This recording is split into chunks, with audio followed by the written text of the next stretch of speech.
Welcome to the Teachers Need Teachers podcast, where we help new and beginning teachers navigate through those crazy first years of teaching so you can maintain your sanity and personal life. Here's your host, Kim Lapre.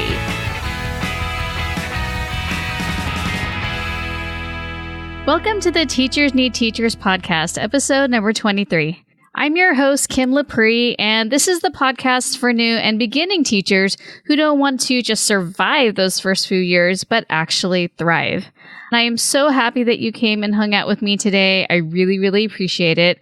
I have a special podcast episode for you, and it's part of this series that I'm doing on exploring and examining student data at the beginning of the school year. Now, if you listen to my last episode, episode number 22, I went over the 5 types of data that you need to collect in order to move your students forward. And it's really important that you do this in the beginning of the school year. Now, I'm going to admit that I haven't been always someone who's examined data throughout my teaching. In fact, a lot of times I would just sort of ignore the demographic data, and I'm really ashamed to say that. I didn't think it was as important as some of the other things that I needed to take care of in the beginning of the school year. And it wasn't until I really wanted to understand certain things about my students. I wanted to understand why certain students weren't doing homework, or just when I started to learn about individual circumstances for students, I thought, well, what if there are other students who are like this? What if some of my other students are struggling with the same problems at home as other students? So I started to look into the data that was provided to me, and lo and behold, I saw some patterns. Also, I realized that I had made some assumptions based on that data. And by the way, I don't know why this is really weird, but I kind of alternate between data and data. So I know that you can say it either way. I just want to give you a heads up so that you're not confused, although you might be annoyed that I switch back and forth. In any case, one of the things that we sometimes do as educators is we make assumptions or have our biases come into play. And it's really important for us to kind of check ourselves and to be as objective as possible, to look at a student not based on first impressions, but also looking at all of the data available so that we can understand where they're coming from. In the same way that they may prejudge us based on that first impression on the first day of school, they're kids and it's natural, and we need to be really careful to not prejudge them without knowing everything that we need to know. Now, we're not trying to validate stereotypes with this data, and I want to make that really clear. It's about using the data to find ways to best serve our students. So when I look at the data, it's really easy to just read the numbers and make assumptions, but really what I want to do is also look for patterns, see how those patterns align with my own expectations, and then also make adjustments in my teaching as needed. And so I have to keep in mind that there's so much more than what I see in the report, but it's a really good starting place in terms of analyzing multiple forms of data. So one of the first things I look at, and it's a little bit more obvious or easy to examine, is students' ethnicity. So this year, the makeup of my students in my class is a little bit different from last year. So last year, I had 52% Hispanic students, about 19.5% Asian, 12.8% white, 8.5% 2 or more races, 6.1% Black or African.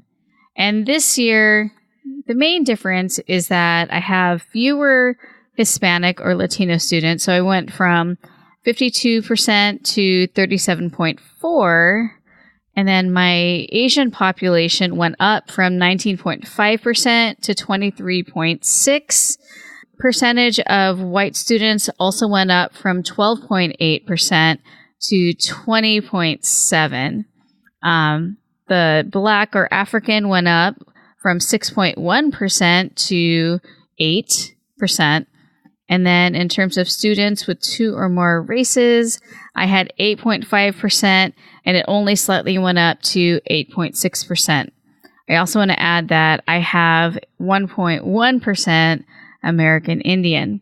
So what does that mean to me? I mean, you can make any types of assumptions. I can probably try to make some correlations based on the types of classes that I teach. But at the end of the day, we can't necessarily say that anything has caused that shift in terms of ethnicity.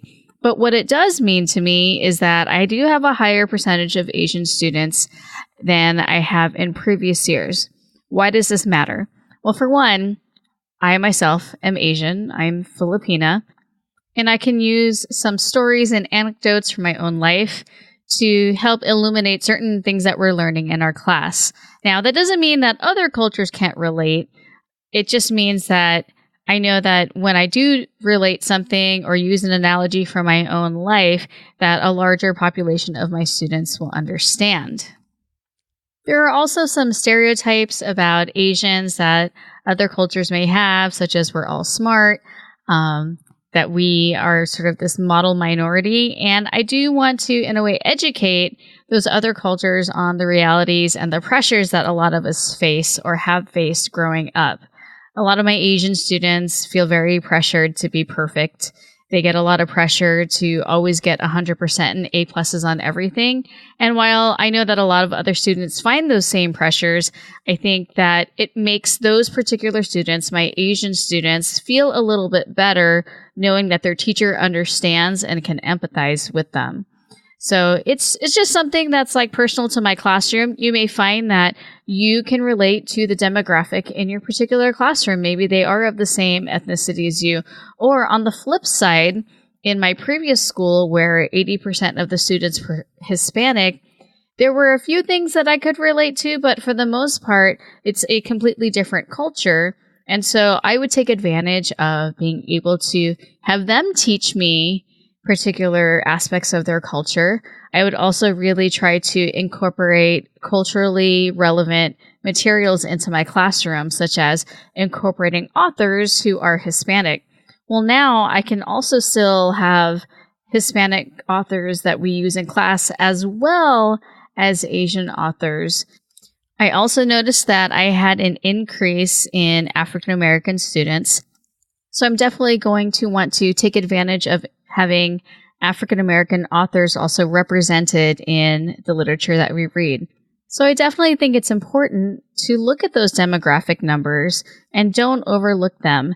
Think about how you can purposefully and intentionally include culturally relevant material into your teaching. It'll definitely make it so that students can relate and they'll definitely feel heard. So the next type of data that I look at is English proficiency. You should know by now that you're probably going to have students that are English learners in your class.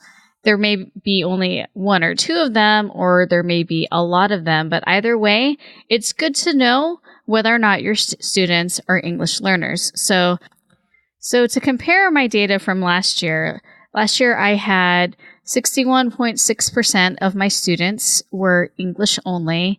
And this year, I have 84.5% English only. So that's quite a large jump. And I'm not going to make any assumptions as to why that happened, but it's something that I'm going to investigate because I'm curious as to why I have such a higher number of English only students.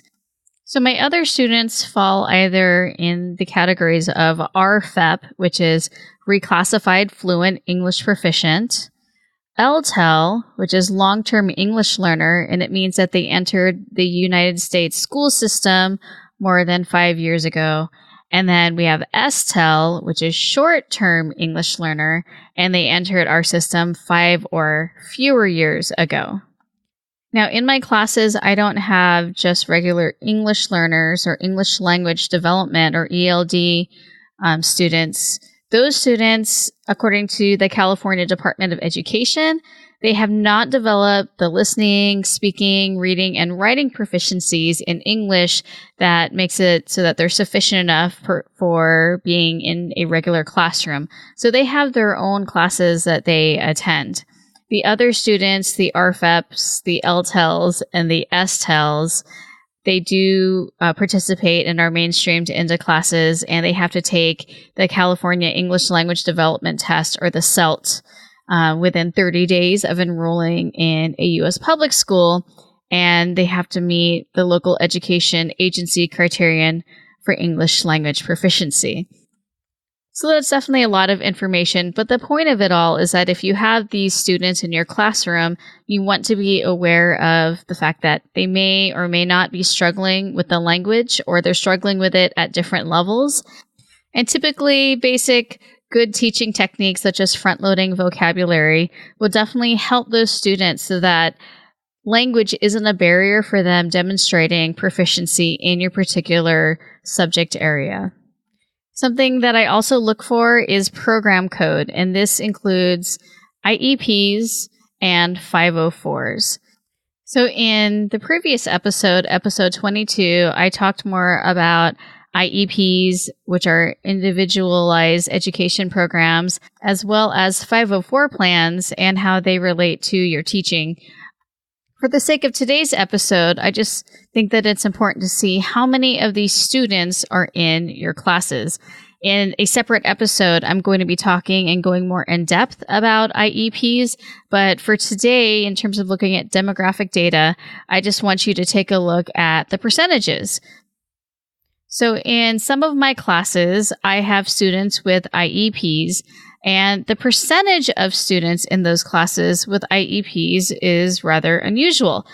So in one of my classes, 48.6% of the students have IEPs, and in another class, I have 36.1% of students with IEPs. Now, these percentages may seem high, but just so you know, I do co-teach a class, so there are 2 teachers in the classroom, which allows us to have a higher percentage of students with IEPs. But it's just something that's good to know in general so that I can plan ahead. Now, you may have students with IEPs and you may just have, maybe 1 or 2. But if you do have a high percentage of students with IEPs, anything that's close to what I have, and you don't have a co-teacher, that's something that you should talk to your administration about. Another piece of data that you can look at is also the percentage of students in your classes who are on free and reduced lunch. And why this matters is you may have students who can't bring a pen or a pencil to school, who don't have a backpack, who you have to constantly remind to bring paper and something to write with. And no matter what, you notice that they're still not bringing their supplies. Now, this could be a couple of things, such as the students are forgetful, but also it could be that their parents can't afford supplies and the students are ashamed to talk about it.